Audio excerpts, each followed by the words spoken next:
Hello, interwebs. I'm back. I know. You didn't care. Well, neither did we, so there. We didn't miss you either. What do you think of that? Huh. Well, this is F3G2. I'm still Sebastian. Behind the camera is still Big Sexy Dave. The office is still a mess, but now it's a strategic mess. Yes. Because this is where Famous Faces and Funnies, the three Fs in F3G2. The G2 is Gonna Geek, you know, the site that you're probably watching this unless you stumble across. I don't even know. Does he put this on YouTube? God, I hope not. That'd be humiliating to see how many no-hits it gets. But on Gonna Geek, you can watch this. Meanwhile, in Famous Faces, no, I get lots of hits. People go, shut up! So, you know, this is where Famous Faces and Funnies does there a couple of times a week. Auctions where, well, they're not really. It's more like you bid. They give you a set price, $10. Oh, you want this? And the first person to say they want it, they have a whole little setup. So if you're not friends with Famous Faces and Funnies on Facebook, Famous Faces and Funnies Facebook friends, fuck, that's a lot of F's. Should be fabulous. Do so, and then you can get some cool stuff. And you can watch just the. You watch Paul mispronounce things, and you watch. My favorite part personally is when to save his life. That boy can't pronounce the word "the." I don't understand. But you can watch. My favorite part to watch is when Joe, Rick's brother, yells "Cry Havoc" along with the push a button and the bird of prey talks thing. Oh, look, there's one over there. You clean up bird of prey. Then you push the button, and it goes, "Cry Havoc." And so does Joe. And now so did I. It's everywhere. It's catchy. You know, because Shakespeare is apparently best in the original Klingon. I've got some comical books to review for you. Because that's why you're not here. You're not watching. Mom, I know you're lying. You don't even know what a comic book is. Shut up. All right, let's start with The Flash, issue I don't know what, because look at this cover. The Flash 49. Continuing the Flash War. Gorgeous cover. Oh, it is a gorgeous cover. This is the variant. I always read the variant so that I'm not taking all their... I always take whichever one they have more of, because I'm a nice guy that way. And the regular cover on the Flash always seems to sell faster than the variant. So I end up with a lot of the variants. Anywho, Zoom was playing Wally. Barry was white. Barry was white? Yes, he was Barry White. The Flash from the ring going, oh, yeah. But, Wally don't give a shit because this is about his kids and all the history that he's remembering. Barry remembers enough to know that he knows there's more people he doesn't remember. He just doesn't remember them. Yeah, that makes sense. Yeah. Also, time travel. Flashes are fucking powerful when they're pissed off and tap directly into the Speed Force. Superman, we always have those races. Fuck it. Superman couldn't keep up with Barry or Wally as they were zipping around because they're channeling Speed Force, exuding Speed Force, feeding off each other. Supes couldn't even keep up with them. They plow right through one of Hal's projections. He makes a big wall that he says, look, I'm going to, vibrate it at a frequency. He goes, he says, and this was a great moment. He's like, you hang out with Barry as often as I have, you're subjected to a lot of flashbacks. He goes, so I'm going to make a projection that vibrates at a frequency that should be enough to just, to slow them down enough that we can talk to, boom. He's like, oh shit, they almost broke my ring. Superman's like, couldn't keep up. Holy shit. So they're fast. Flash War has been great. Not what I predicted it would be, which is nice. We've also got new forces introduced. The Strength Force and the Sage Force. And Zoom is now... Hunter Zolomon Zoom is wearing the original Barry Allen Flash ring that Eobard Thawne Reverse Flash wore because he took it from Barry, hoping that one day Barry would be worthy of it again in the twisted way that he thinks on Barry. So now it's a full-on Flash war because everybody's unconscious, the world's a mess, and you've got Flash and Flash versus. He's not even calling himself Zoom anymore. He takes Barry's ring, puts on the costume, and now he's just calling himself Flash. And look, it's the original. I don't have too many speed lines. Apparently, once upon a time, Barry did once again in continuity wear a suit that was not a pain in the ass for every artist and inker to draw. I'm not reviewing that. I don't even know why I read. Okay. Man of Steel number 5 continues to surprise me because I'll admit, while I was willing to give Bendis the benefit of the doubt, I wasn't sure how well he'd fit. And then the short stories that he did before he started this run in the Free Comic Book Day, that 25-cent thing that they gave out on Free Comic Book Day instead of charging people 25 cents, and then the Action Comics 1000. He had little stories in there that did not instill me with any confidence that this was going to be any good. And then, here we are on issue 5 of 6, and it's really good. And this is the Adam Hughes issue, which this also made me happy. The issue before this was Kevin Maguire. You know that if you asked me to name, if I could limit myself to only one favorite comic book, Kevin Maguire. I don't even wait for you to finish. Kevin Maguire. Wait, let me finish. I was going to say one favorite Kevin Maguire. I love that man. You love Colin Bunn, too. Well, Colin Bunn's the next. I have a thing for bald men who do comics. You really do. Bendis, I think that's why I'm in. But it's why I don't like my own stuff. Yeah, I write comics, but I have too much hair to possibly be any good at it. But in my beloved Justice League International, when Maguire left the book, it was Adam Hughes who followed him. Adam Hughes followed him on this. Oh my God, if the next issue is Ty Templeton, I'll just drop that. It won't be. It's I forget who. But, anywho, this cover look familiar. So you've got, I don't know how you pronounce this guy's name. Come on, where's the page where they say it? Blah, blah, blah. Lots of things. Rogel Zar, all right? This video... He sounds like a supervillain. Well, he is. He's Rogel Zar is a video game-looking final baddie who is responsible for the extermination of Krypton. In this series, he's shown up, found the Fortress of Solitude, and he crushed Kandor. Kandor is dead. Oops. Grant Morrison is pissed right now at Michael Bendis. Somewhere right now, Grant Morrison is already writing the story that is like, here's my pitch for how to bring back Kandor. Because every time people do away with something silly from the 60s, Bottled Cities, Space Monkeys, Sword of Superman, it doesn't matter. At any given point, Grant Morrison is going, I'm going to bring that back. So, come save that, Grant. But story-wise, this is really good. And it doesn't read like, I don't know how to explain this. When Bendis wrote for Marvel, he kind of redefined how Marvel Comics went, and everything kind of fell in line with, Bendis worked on like everything. He worked on the Avengers, he worked on X-Men, he worked on Guardians of the Galaxy. So he's like, all right, Cosmic will go like this, Avengers stuff will go like this, the X-Verse will go like this. Spider-Man, yeah, he started out on Ultimate, but he ended up, while he never wrote, I don't think he ever wrote an issue of actual Amazing Spider-Man. He made Miles Morales so impressive that I'm in his shirt. He made Miles Morales so impressive that he ended up just on our Earth. He's just like, yeah, cool. I'm here. Cool. Hey. I'm hanging out. I'm in the cartoons. I'm here. I'm getting it straight to Blu-ray movie, and they've already dropped Easter eggs of me in the live-action Spideyverse. Hey, I'm here to stay. So he kind of redefined all that. This, I was like, is he going to do that same kind of thing? Is it going to read like, Marvel books and DC books have a certain feel. It's almost like Flash is right. They're multiverse.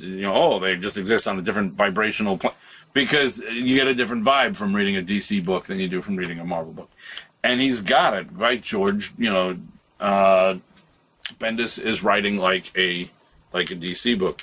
everything in these is, I mean, the art is gorgeous, especially on all of these issues, but the last two, my boys, people I have original art framed hanging up of. Sure, it's Blue Beetle pictures. Oh, and I have an Adam Hughes booster gold. But, you know, these are the ones. Hell, there's a couple pages in here where he's got like it's like a Sienkiewicz feel, which is a huge jump from what you think of with Adam Hughes, but he does it.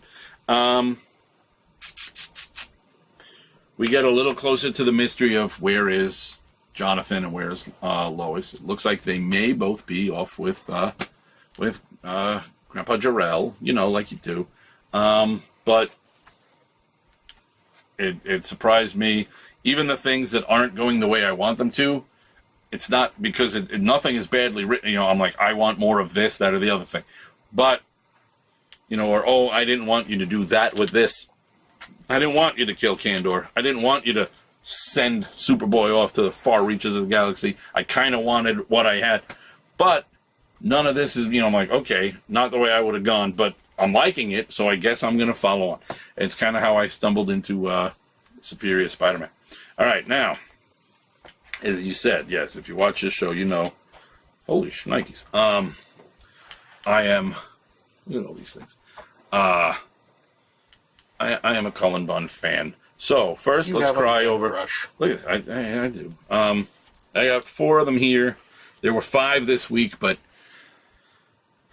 every time I have a favorite artist or a favorite writer, they like to put them on things that are not my favorite characters. Yep.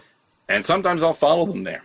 But there are certain lines. Like, I did not follow Christos Gage onto G.I. Joe because I don't care about G.I. Joe. Sure, I have the trades now, but Sean gave them to me. And I'm happy to have them so I can finally read, you know, the one missing gap of Christos Gage line. But Cullen Bunn, they keep letting that boy write Deadpool. I haven't seen the Deadpool movie. I haven't even seen the first Deadpool movie. You know why? I just don't care about Deadpool. And, I'll say it, Deadpool fans just irritate the fuck out of me. They just do.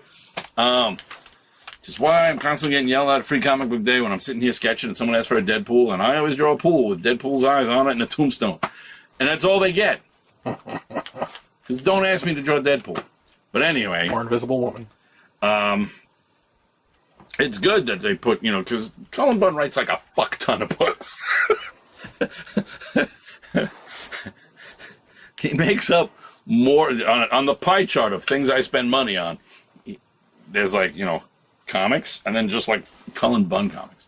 Every time like, oh no, they're ending X-Men Blue and Cullen Bunn won't be writing X-Men anymore. And while my heart goes, no, I was loving that, and my wallet's like, oh, thank fucking Christ. But in the same breath, Cullen Bunn's like, oh, but here's 3 new series I'm doing from 3 other companies. Oh, and I'm kickstarting a trade. Fuck it. Damn it. I'm like, I'm gonna buy all those too. Woo. It's my life and how I live it. Anyway, Harrow County ended. So good. So sad. And it's like he did it on purpose. The last words in this book, all right? Not going to spoil what happened, but the last words in this book are, and even though she wanted to, Emmy never looked back. Not even once. That sounds to me like writer speak for, no, I'm not doing a sequel to this. No bit. So, I'm like, but I want to look back. It's like, well, you also bought the trades while you were buying the individual issues. Yeah, I know. You do that a lot. Yeah, I know. Mostly with Cullen Bunn. Shut up! Stupid hand. You loved me in high school. Shut up. We're on camera. Your new co-host, huh? Hello. I know all his secrets. Shut up. Not all. Shut up. Anywho, here's issue number 3 of Brothers Dracul, which is Cullen Bunn. the rather interesting concept. I swear to God, sometimes I think that, you know, in order to write these 50 billion books, Cullen Bunn just likes to go to, he'll go to the library and just look at books, sometimes, you know, nonfiction, fiction, Mismatch. whatever. He looks at them and goes, how can I fuck with that? King Arthur? wait a minute. What if I made it that they were all actually working for a demon that took over Merlin and nobody knew? Okay. Dark Ark, Noah's Ark? Fuck it, what if there's another Ark that Satan sent out, full of monsters that want to eat everything on the other Ark? Holy shit. And it's all this brilliant stuff that, like, I think that's just what it is. He sits there and goes, This one, he was like, vampires, done to death, done to undeath, done back to life. They've made them shiny, they've made them sexy, they've made them shiny and sexy, they've made them horrifying monsters with weird proboscises. What can I do that's different? Well, they also like to make lots of things like books and movies about vampire hunters. What if I do a book in which Vlad Tepes is a vampire hunter? Wait, what? Isn't Vlad Tepes Dracula the most famous vampire in the world? Yes, but he wasn't always. Before that, he had to be a human being. True. I'm listening. So he took Vlad and Vlad's brother Radu and made them vampire hunters. And you know this will end badly. Yeah. For both of them. Or I guess it will end badly for Radu. It will never end badly. It'll be bad forever. Until Van Helsing. For Vlad. But it's so good. And who's the artist on this? Because it's pretty. Mirko Kolak? I don't know who that is, but it's pretty. And Maria, wow, I even as an Italian, I get lost when you throw two vowels next to each other. That's yours, Lampy, when they stick the vowels next to each other. Santo Alala? Say that. Reach deep into your heritage. Santo Alala. Yeah, what he said. But beautiful book to look at, and story-wise, it's great. And even though technically Vlad is really Radu's the better kid. Vlad's good at what he does, but it's not a. Whether you're going by the beginning opens where this is all told through like flash of how we got to, with Radu returning home to find, oh shit, Vlad's impaling everything. Oh, I hope that doesn't give him a catchy nickname because that'll stick. God damn it! But stick. Every time with you. It's what I do. It's literally all I've got. You can see whether it's based on the historic, this kid's going to become the guy who impales all his enemies, or the not as historic, this guy's going to become the leader of the undead. You can see that it's not. It's that if you were in this world to find that out from knowing him, then you'd be like, really? Well, I can't say I'm surprised, but really, so that's just unfortunate. So good. Shadow Roads. This book is so good that I bought this book yesterday. I already read the whole book for free in the free comic book day edition. Because that's what Oni does. Oni likes to put out their free comic day edition. They go, that book you just ordered this month? Well, we're giving it out free in October. Or no, they do that with the Halloween ones. But in May and I'm like, you sons of bitches. I'm like, well, fine. I'm going to order it anyway.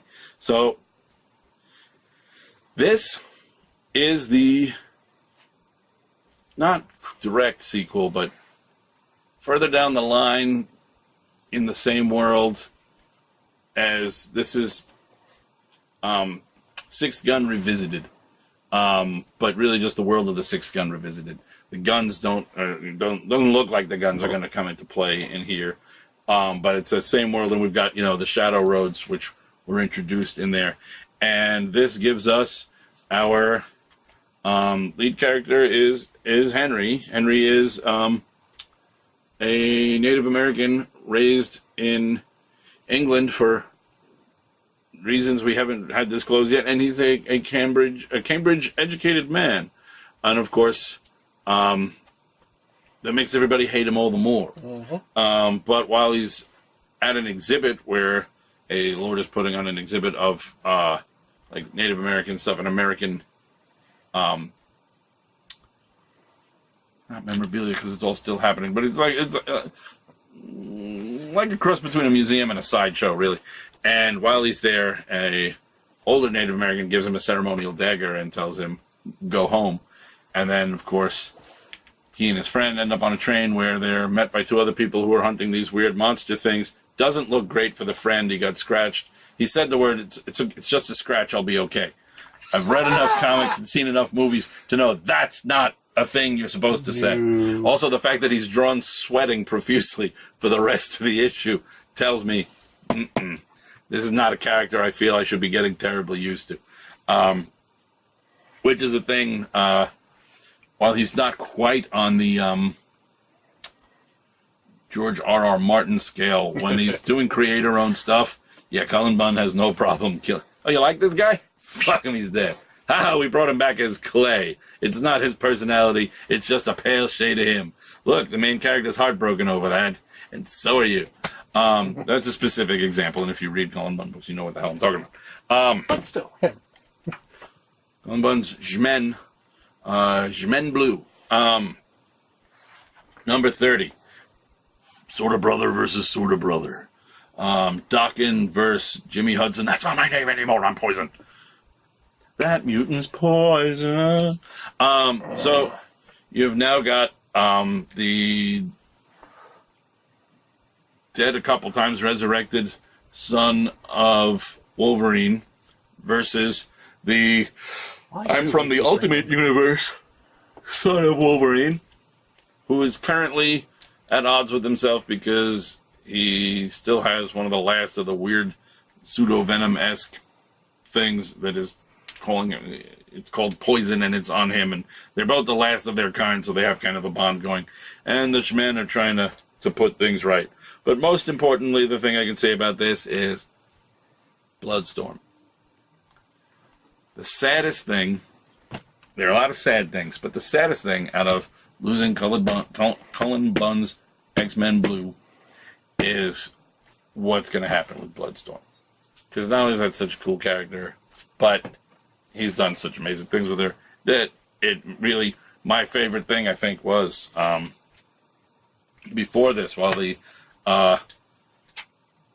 5 original X-Men were off in space, he gave his, all new, all different X-Men Blue, and that team was like a better Exiles lineup than Exiles. And then Cullen Bunn told me the other day that he wanted the original 5 to go and be, when the story was done, leave Earth and become the new Exile. I'm like, that's crazy. That would have been so good. Thing in Human Torch. Number 7 by Zdarsky and Perez. Not that Perez. Doom stepping up his game and kind of, he manages to both be heroic and a dick at the same time. It's a beautiful thing. It seems like I really just wanted this to lead more directly in, but we find out that to the Return of the Fantastic Four. Turns out really this is just to keep you going until the Fantastic Four. And it's been great, and I love the Thing, the Human Torch, so I'm good with it. But yeah, they find out that their host on the search for the remaining 2 members actually had her own agenda, and everything they believe in is a lie. Speaking of lies, Teen Titans Special number 1, New Justice. This issue focuses on Kid Flash, Damian, and Red Arrow, the Wallace West Kid Flash, not the Wally West Kid Flash. All the stories were good, except, here's the thing. I loved Super Sons. I loved Batman and Robin. Tomasi should be the only person writing certain characters. It's not true. Other people should write. But, and you should go by the one you go, well, how do I gauge, where's my compass? How do I gauge these characters? You go by Tomasi's Batman and Robin, Tomasi's Super Sons, Tomasi's, Superman, and you go, these are the definitive for the current generation. It appears in this issue that while saying, but Batman doesn't use a gun, and Robin's like, I'm not Batman. Damian just pulls out a gun and shoots the Black Mask. No. And I'm like, we've just had so much character growth. Why do we have to go back to that well? So I'm waiting to see what happened as a result of that shot. And it conflicts with how do you have Robin going like, I'm going to be all hardcore and all hard whatever. And then you show that, yeah, he's recruiting some new characters, including, I don't remember what they were calling this kid, but this kid that either becomes or projects these giant balls or whatever, that doesn't go with the I'm grim gritty now and I shoot people. Okay, Lobo's daughter? Sure. This the Jin character? Maybe. But, okay. The Terrifics, number 5, continues to tell me I can live in a world without the Fantastic Four. This was so good. So good. And Plastic Man is on the wife with Angel. He's on the phone with Angel, who is his wife in the cartoon. I don't know where she falls in but she's not too thrilled with the fact that yes, he's basically been in a coma for the past 5 years. They're talking about his son, who's 17, and I'm wondering if it's offspring, and if we're gonna get an offspring and just the fact that we could makes me happy. Detective Comics, number 983. Oh yeah, there's a kid goes on TV talking about what a huge Batman fan he is. Kid gets killed by a villain who takes out him and almost takes out what's Duke calling themselves? The Signal. This guy is killing people who Batman's developed this whole family around him, but there's now this character going around trying to kill them off and telling each and every one of them, you're making him weaker. So here's Cassandra getting ready to face that next issue. Multiple Man number 1 by Matt Rosenberg, and I don't know what the artist's, I know his last name. The art was beautiful. First off, that's important to say. So clean and so the way I like it. Do you give title pages anymore? Andy McDonald with Tamara Bonvillain as colorist and Matt Rosenberg. Right. There are people that rave about Matt Rosenberg, and there are people that rant about Matt Rosenberg. I fall kind of in the middle. I don't see what everybody's either so impressed with or so pissed at. Seems his New Mutants book has been this has some really great moments. I mean, it's a first issue. I'm not expecting perfection out of the gate.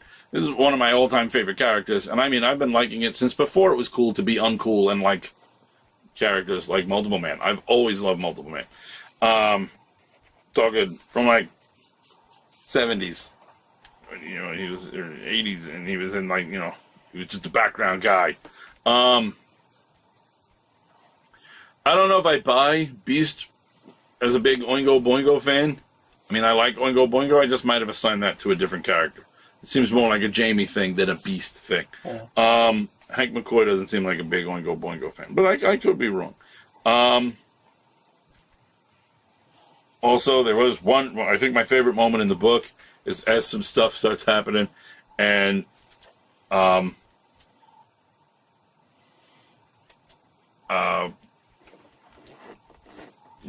what's his Beast just says to him, he's like, damn it, Jamie, stuff like this is why everyone finds you so annoying.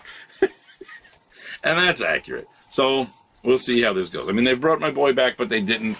They say it's one of the dupes, and that still leaves room for Jamie Prime to be dead. But if he's dead, shouldn't all the dupes be dead too? Hal Jordan and the Green Lantern Corps, when you ask Hector Hammond to help you, don't. Although Hector Hammond apparently ends up teaching him a lot, whether that was his intent or not, but Hector and Hal kind of team up, and in the end, they're going off to go face the Dark Stars.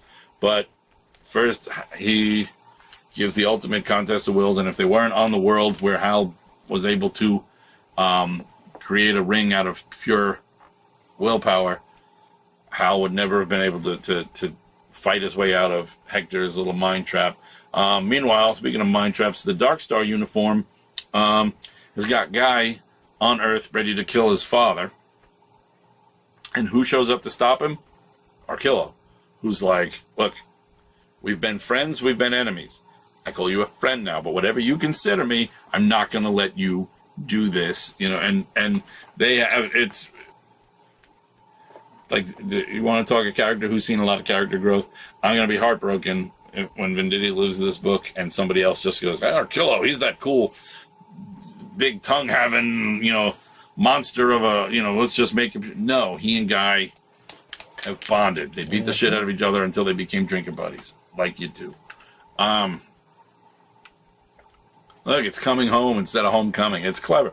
Peter Parker, the Spectacular Spider-Man by Zdarsky remains consistently good. Nothing earth-shattering, but good. Quantum and Woody, they didn't clang. Quantum universe fell apart. Everything got reimagined with Quantum being like a Kal-El type and Woody being a very irresponsible Lex Luthor type until Woody's repressed memories come out through hypnosis and he has to get them to clang. And he's basically, Woody is trying to put the world right. So you know we're in trouble. The Realm. The far better version than that Netflix movie where basically the modern world got D&D'd and now you just kind of have to live with it. Little guys, if I were a D&D player, I'd call them kobolds, but who knows what they are in here. Take out our main character. I love this book. It's like what if The Walking Dead, it's like take The Walking Dead, feel, vibe, aspect, group of survivors, blah, blah, blah, and say, but it's not zombies, it's D&D world took over ours. Pestilence. Devil's a bastard. You know, like he is. But this is, the first one was about the zombie plague. Now we're finding out that the zombie plague is actually directly part of Satan's plan as he tries to gain control of just everyone. Makes sense. And the new pope, who became the pope through manipulation of everything that went on last time, literally gets ass raped by Satan. Damn. Like you do. While having one of his papal orgies where basically he just has everyone who had the zombie disease but has been restored in the first, he has them brought to his Vatican so that and